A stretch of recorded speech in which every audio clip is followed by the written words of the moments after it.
नमस्कार, मी प्रियांका पाटील. आपण पाहत आहात राष्ट्रीय लोकराज्य न्यूज, निर्भीड बातम्यांचे व्यासपीठ. आज आपण दिवसभरामध्ये घडणाऱ्या घडामोडींवर नजर टाकूया. चला पाहुणं, आपल्याला जायचंय. पण कुठे जायचंय? टाकळी ढोकेश्वरच्या हॉटेल वैष्णवी मध्ये जायचंय.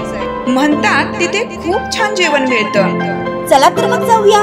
पारनेर तालुक्यातील टाकळी ढोकेश्वर येथील सुप्रसिद्ध हॉटेल म्हणजे वैष्णवी हॉटेल. या हॉटेलची चवच लई न्यारी. पाहुणं, एकदा या. हॉटेलची चवच लई न्यारी. अस्सल मांसाहारी प्रेमींच्या जिभेचे चोचले आता पूर्ण होणार. ते फक्त हॉटेल वैष्णवी मध्ये. या ठिकाणी सर्व प्रकारच्या पार्टीच्या ऑर्डर स्वीकारल्या जातील. प्रोप्रायटर संतोष रंगनाथ ठाणगे. संपर्कासाठी मोबाईल नंबर 8830578505. या हॉटेलचा पत्ता नगर कल्याण हायवे, पारनेर चौक, टाकळी ढोकेश्वर. साऊ एकल महिला समितीच्या वतीने होळी निमित्त विधवा प्रथेचे दहन. समाजाच्या पारंपरिक रूढी परंपरा विधवा महिलांवर कायम अन्याय करत आलेल्या आहेत.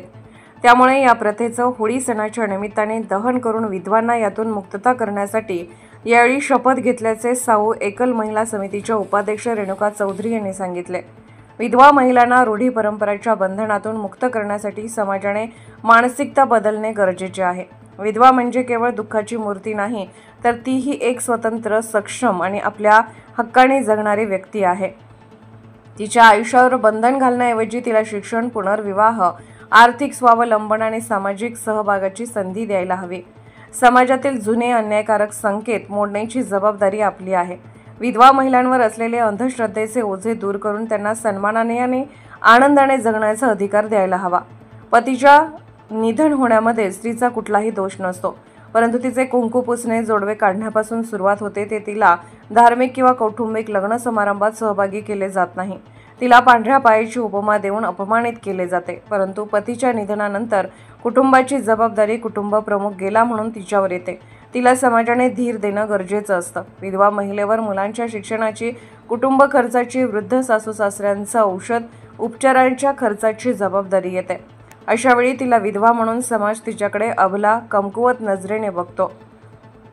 काही विधवांचे अतिशय लहान मुलं असतात. त्यांना बापाच्या सावलीची व तिला पतीची गरज असते. अशावेळी तिला जर पती गेल्यानंतर पुनर्विवाहास परवानगी दिली तर कुटुंब पुन्हा व्यवस्थित होऊन जीवन आनंदी होऊ शकते. विधवा प्रथा बंद करून विधवांना धार्मिक व कौटुंबिक तसेच लग्न समारंभात सहभागी होण्याची परवानगी देऊन त्यांना कुंकू, टिकली, सौंदर्य प्रसाधनाचे दागदागिने, मंगळसूत्र घालण्यास सांगून विधवा पुनर्विवाहासाठी परवानगी पाहिजे. विधवांना सामाजिक व आर्थिकदृष्ट्या सक्षम बनवण्यासाठी साऊ एकल महिला नेवासा तालुक्यातील महिलांच्यासाठी काम करत आहे. यावेळी लक्ष्मण आरगडे, क्रांती भालेराव, संगीता नवले, उज्ज्वला सोनपुरे, सोनाली भालेराव, स्वाती फाळके, मुक्ता निकम आदी महिला उपस्थित होत्या. साऊ एकल महिला समिती नेवासा.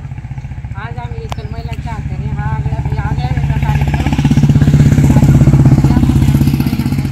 परंपरा जो पती गेल्यानंतर ज्या महिलांचे हाल होतात आणि त्यांना या रूढीला याला सामोरे जावं लागतं. कारण घरातला खर्च द्यावं लागतो. याच्यातून म्हणजे हे सिद्ध केलं आम्ही आज या सगळ्या रूढी परंपरा जाळून टाकून हा वेगळा उपक्रम साध्य करीत आहोत.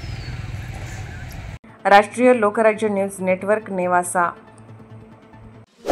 ताज्या बातम्यांसाठी आणि अपडेट्ससाठी राष्ट्रीय लोकराज्य न्यूज चॅनलला सबस्क्राईब करा. तसेच लाईक आणि शेअरही करा.